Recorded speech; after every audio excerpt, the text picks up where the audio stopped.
একদিকে বাংলাদেশ আর একদিকে নেপাল, মাঝখান দিয়ে সংকীর্ণ এই অঞ্চলের নাম শিলিগুড়ি করিডোর। আবার জায়গাটির খুব কাছেই রয়েছে ভুটান ও চীনের সীমান্ত, যে কারণে করিডোরটি এই চার দেশের মাঝখানে পড়েছে। মাত্র 22 কিলোমিটার চওড়া এই করিডোর ভারতের উত্তর পূর্বাঞ্চলীয় 7টি রাজ্যের সাথে পুরো ভারতের যোগাযোগের একমাত্র পথ। ছোট এই এলাকাটি কখনো শত্রুর দখলে গেলে 7টি রাজ্যের সাথে যোগাযোগ বন্ধ হয়ে যাবে নয়াদিল্লির। তাই এই করিডোরটি কৌশলগত দিক থেকে অনেক গুরুত্বপূর্ণ।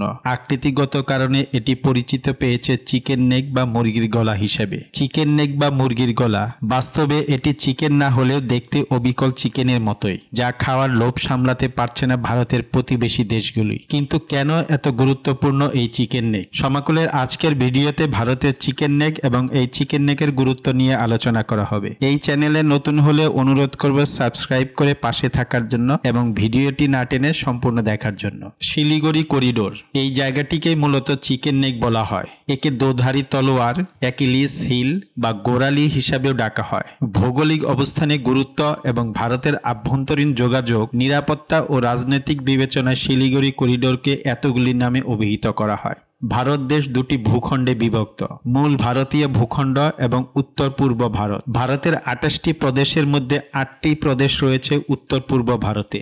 8টি প্রদেশ হল সিকিম, অরুণাচল, মিজোরাম, মণিপুর, মেঘালয়, নাগাল্যান্ড, ত্রিপুরা এবং আসাম। সিকিম ছাড়া ভারতের উত্তর পূর্ব দিকে চীন, বাংলাদেশ এবং মায়ানমার দেশের সীমান্তে অবস্থিত 7টি রাজ্যকে একসাথে বলা হয় 7 সিস্টার্স বা 7 বোন। মূল ভারতীয় ভূখণ্ডের সঙ্গে উত্তর পূর্ব ভারত এই করিডোরের মাধ্যমে যুক্ত। অবস্থানগত দিক দিয়ে 7 সিস্টার্স ভারতের মূল ভূখণ্ড বা রাজধানী থেকে অনেক দূরে। ফলে চিকেন নেক দিয়ে এই 7 বোনের উপর নজর রাখে ভারত। কারণ ভৌগোলিকভাবে এই 7 সিস্টার্স এমন অবস্থানে রয়েছে যে ভারত চাইলেই নৌপথে কিংবা অন্য কোনো উপায়ে যোগাযোগ করতে পারবে না। সেক্ষেত্রে একমাত্র পথ হলো এই শিলিগুড়ি করিডোর। এই 7 সিস্টার্সের ভূমিকা বরাবরই দেখা গিয়েছে বেশ প্রতিবাদী এরা। ভারত থেকে আলাদা হয়ে পৃথক রাষ্ট্র গড়ার দাবি এদের। তাই বছরের বেশিরভাগ সময়ই এইসব জায়গা উত্তপ্ত হয়ে থাকে স্বাধীনতার জন্য আন্দোলন ও সংগ্রামে। যদিও ভারত সর্বদাই চিকেন নেক বা শিলিগুড়ি করিডোরের ঘাড়ে বসে নজরদারি চালাতে থাকে এই 7 বোনের উপর। এই করিডোরের উত্তর দিকের অংশটা এক সময় সিকিম নামে একটি স্বাধীন দেশ ছিল। সিকিমের 3 দিকে নেপাল, ভুটান ও চীন। 1975 সালে সিকিম ভারতের অংশ হয়ে যাওয়ার পর ভারত অনেকটা সুবিধা পেয়েছে শিলিগুড়ি করিডোর নিয়ে। চীনের সাথে ভারতের সম্পর্ক ভালো নয় কয়েক যুগ ধরেই। 2017 সালে লাখাদে দেশ দুইটির সৈন্যরা যুদ্ধের প্রায় কাছাকাছি চলে গিয়েছিল।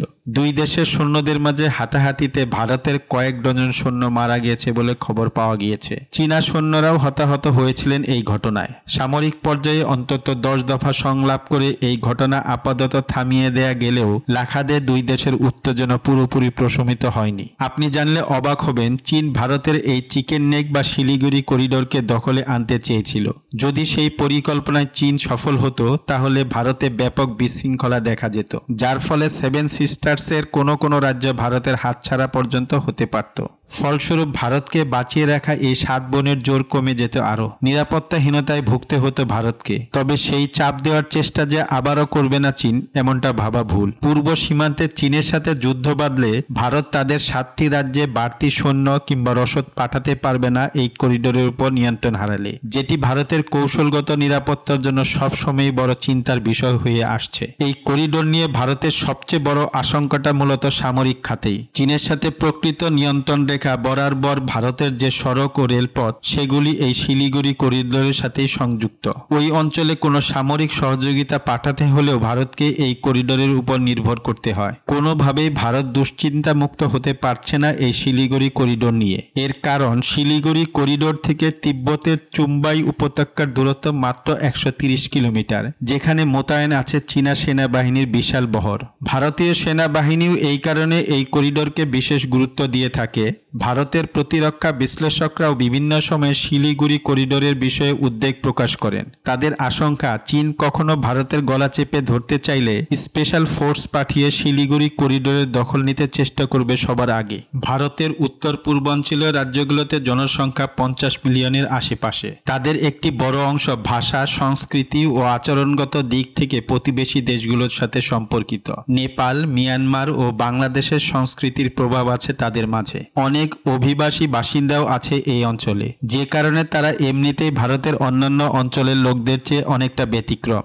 আবার এই করিডোরের অর্থনৈতিক গুরুত্ব অনেক। দার্জিলিংয়ের চা ও কাঠ শিল্প ভারতের অর্থনীতিতে বড় ভূমিকা রাখে প্রতি বছর। দার্জিলিংয়ের চায়ের যেমন খ্যাতি আছে পৃথিবীব্যাপী, তেমনি এর আছে অর্থনৈতিক গুরুত্ব। কিন্তু চিকেন নেকের কোনো বিপদ ঘটে গেলে ভারত দার্জিলিংয়ের এই বিশাল অর্থনীতিও হারাবে, যে কারণে চিকেন নেক নিয়ে ভারতের উদ্বেগ ক্রমশই বাড়ছে। লাদাখের সংঘর্ষ বাদলে চীনের প্রথম টার্গেট হতে পারে শিলিগুড়ি করিডোর। ভারতীয় সামরিক বিশ্লেষকদের আশঙ্কা, তিব্বত থেকে চীন কখনো যদি এই এলাকার উপর হামলা চালিয়ে উত্তর পূর্বাঞ্চলীয় রাজ্যগুলোকে বিচ্ছিন্ন করে দিতে চেষ্টা করে, তাহলে বড় ধরনের বিপদে পড়বে ভারত। গত কিছু বছর ধরে ভারতের সীমান্ত ঘেঁষা এলাকায় চীনা সেনাবাহিনী স্থাপনা তৈরি করছে, সড়ক ও বিমান ঘাঁটিও তৈরি করছে তারা।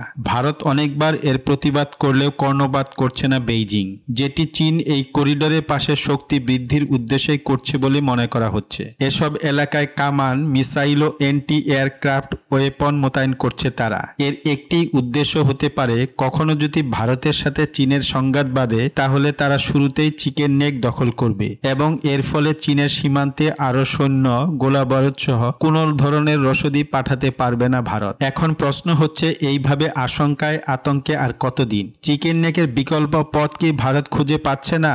অবশ্য সেই সমস্যার সমাধানে সচেষ্ট হচ্ছে ভারত সরকার।